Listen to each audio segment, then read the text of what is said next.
दर्शकवृन्द नमस्कार। प्रतिबिम्ब मिडिया प्रणालीद्वारा सञ्चालित कार्यक्रम बिम्ब प्रतिबिम्बको तर्फबाट यहाँहरू सबैमा हार्दिक स्वागत तथा अभिवादन। आउनुहोस् कार्यक्रम सुरुवाततर्फ लागौँ।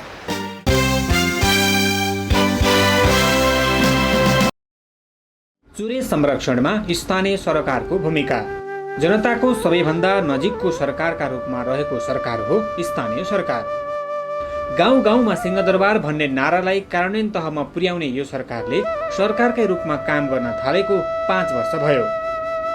यो अवधिमा साँच्चीकै जनताका दैनिक समस्याहरू, विकास निर्माणका कार्यक्रमहरू, गाउँघरमा हुने झैझमेला लगायतका सामान्य प्रकारका विवाद र बेमेलहरूलाई सम्बोधन गर्न सक्षम देखियो।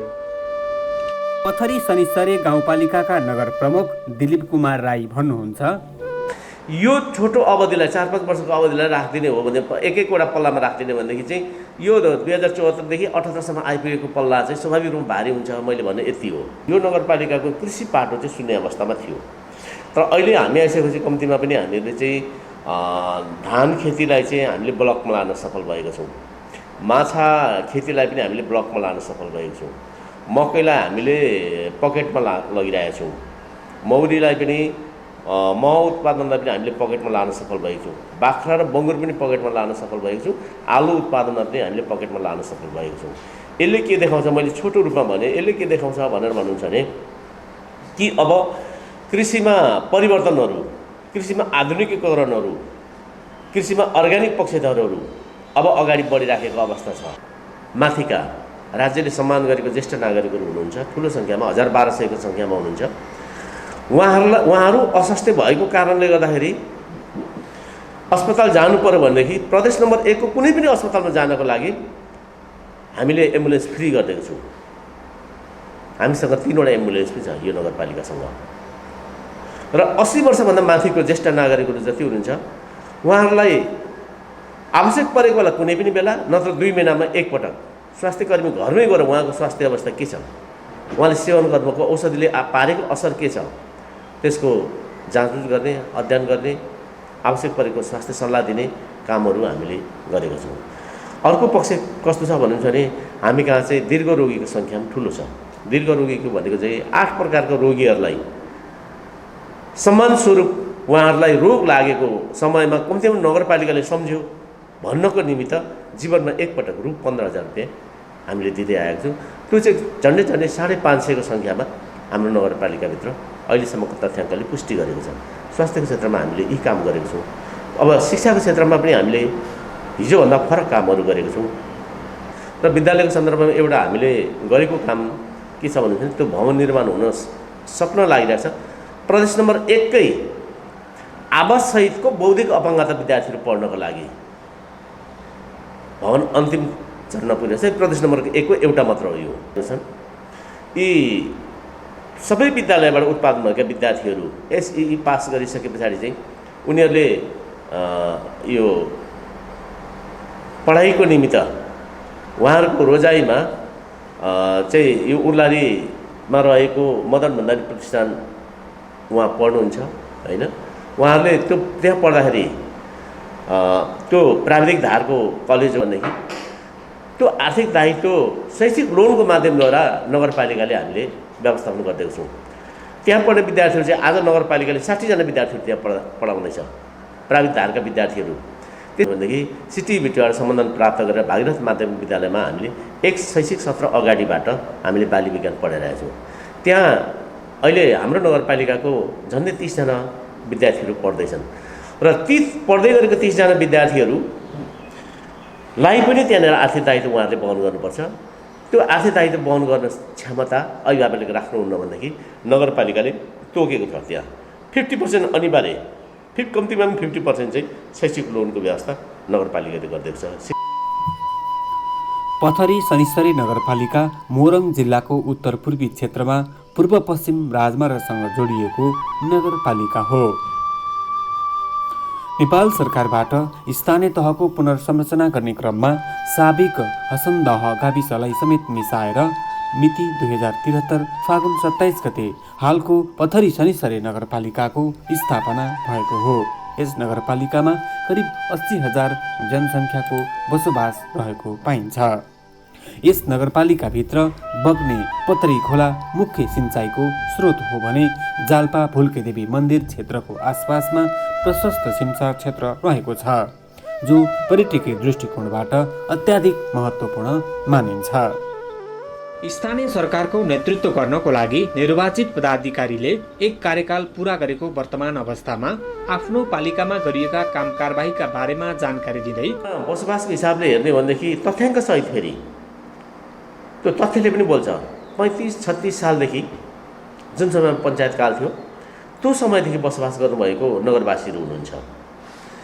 उहाँहरू बस्नुभयो, त्यो जमिन काँचो थियो, भोगचलन कसैले गरेको थिएन, जङ्गलबाट अलिकति चौरीमा जङ्गल मासिएको अवस्थामा जमिनहरू उहाँहरूले फाँडेर बस्नुभयो। र त्यो प्रकृतिको पूर्जाको सङ्ख्या हामीसँग झन्डै 350 जति छ। 350 जनाको पूर्जा छ। जग्गाको क्षेत्रफल पनि लगभग त्यस्तै छ, 300 बिघा जस्तो हाराहारीमा जग्गाको क्षेत्रफल पनि रहेको छ। हाम्रो यो भूमिमाथिको समस्या पूर्जा जसले बोकेको छ, यदि पाउनै पर्ने उसले हो भनेदेखि चाहिँ राज्यको तर्फबाट एकपटक समाधानको लागि एकपटक मुआवजाको व्यवस्था गरोस्। सङ्घीय सरकारले बजेट गरोस्, प्रदेश सरकारले पनि प्रदेशभित्रको समस्या भएको कारणले बजेटको व्यवस्था गरोस्, नगरपालिका स्वयं आफ्नो समस्या भएको कारणले गर्दा नगरपालिकाले पनि बजेटको व्यवस्था गर्छ एकपटक। तर वास्तविक पूर्जा पाउनुपर्ने मान्छे छानिनुपर्छ, त्यो व्यवस्था गर्नु समाधान हुन्छ। 2, अहिले सङ्घीय सरकारको तर्फबाट चाहिँ चुरेबाट बग्ने नदीहरू नियन्त्रण गर्ने काम धमाधम भइरहेछ। त्यो नदीहरू नियन्त्रण गर्दै गर्दा चाहिँ नदीको किनारामा थुप्रै जमिनहरू नदी विकास भएर आउँछ। पूर्जा भएको वास्तविक जमिन पाउनुपर्ने मान्छे रहेछ भनेदेखि नदी विकास भएको जमिन दिउँ, समाधानको दोस्रो बाटो। हाम्रो कुरा के हो भनेर भन्दाखेरि चाहिँ बस्ने मान्छेले जमिन पाउनुपर्छ, बस्ने मान्छेलाई उठाइनुहुन्न, जमिन पाउनुपर्छ। स्थानीय जनताको सन्तुष्टि, गाउँ नगरको विकास, आय स्रोतमा वृद्धि, सामाजिक न्याय आदि स्थानीय सरकारका मुख्य लक्ष्य हुन्। यो लक्ष्य प्राप्तिमा आफ्नो कार्यकाल पूर्णतः सफल भएको बताउनुहुन्छ नगर प्रमुख। 6वटा सामुदायिक वन छ। यो सामुदायिक वन मध्येबाट राष्ट्रिय पुरस्कारद्वारा पुरस्कृत भएको सामुदायिक वन पनि हामीसँग। सहकारीको साथीहरूलाई सहकारी अभियन्ता नाम त मलाई ठ्याक्क आएन, समथिङ गुरुङ, सायद नेपालमा पहिलो ठाउँमा होला यही सामुदायिक वनभित्र स्ट्याचु पनि हामीले निर्माण गरेको छौँ। र अन्तर्राष्ट्रिय अवार्ड पाउन सफल भएको सहकारी पनि हाम्रो 25 नगरपालिकामा रहेको छ।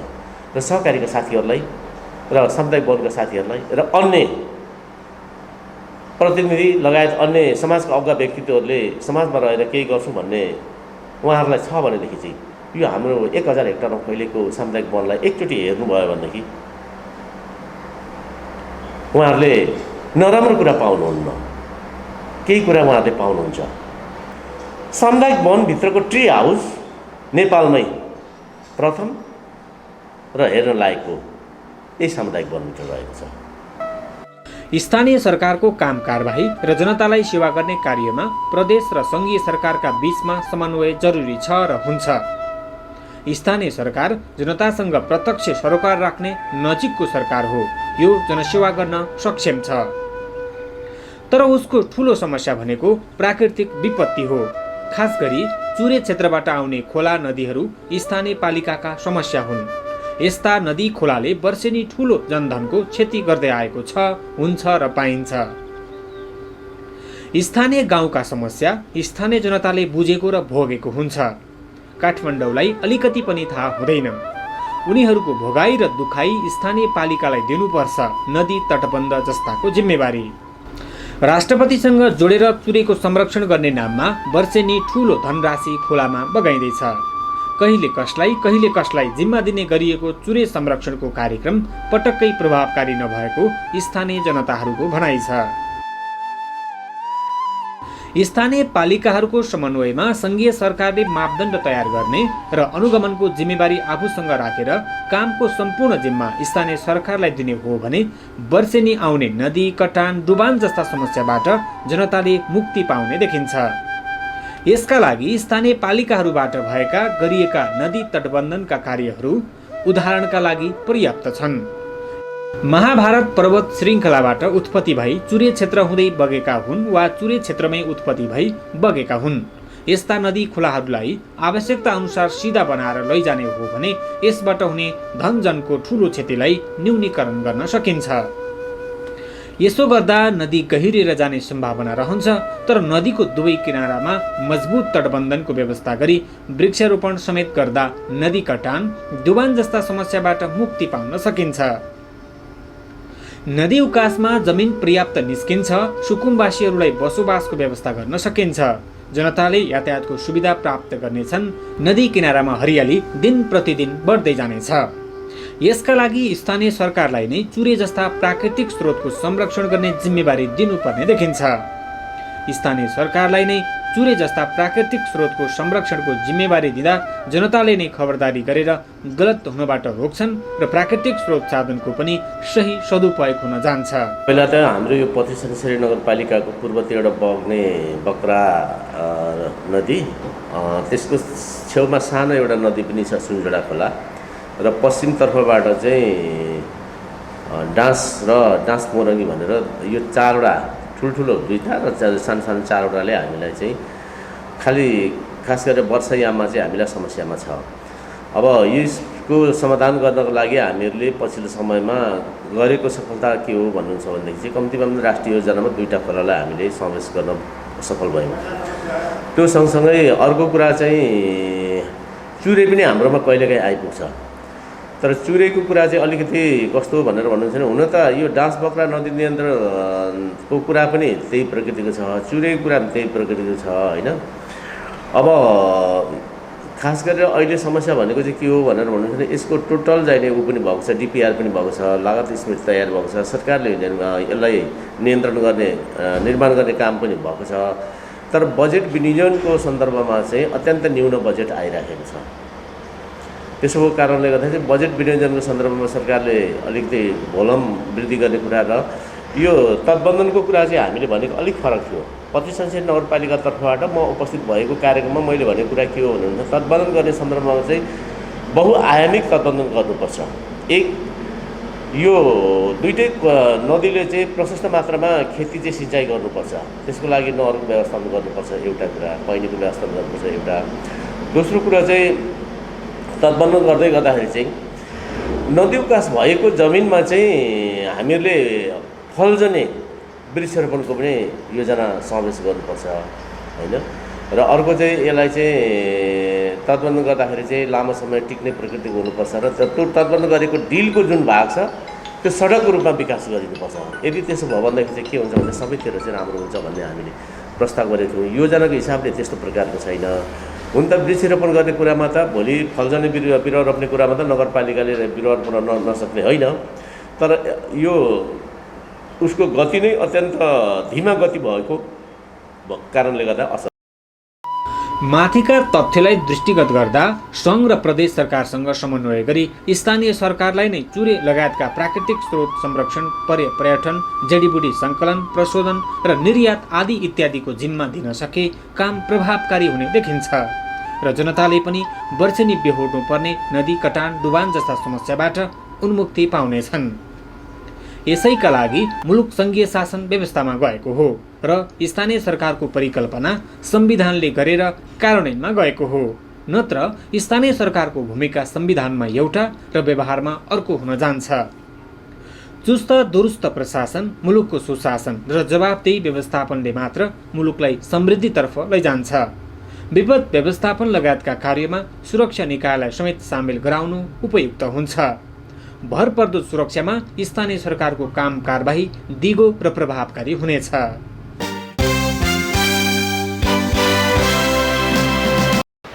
हवस् त दर्शकवृन्द, यहाँलाई यो कार्यक्रम कस्तो लाग्यो?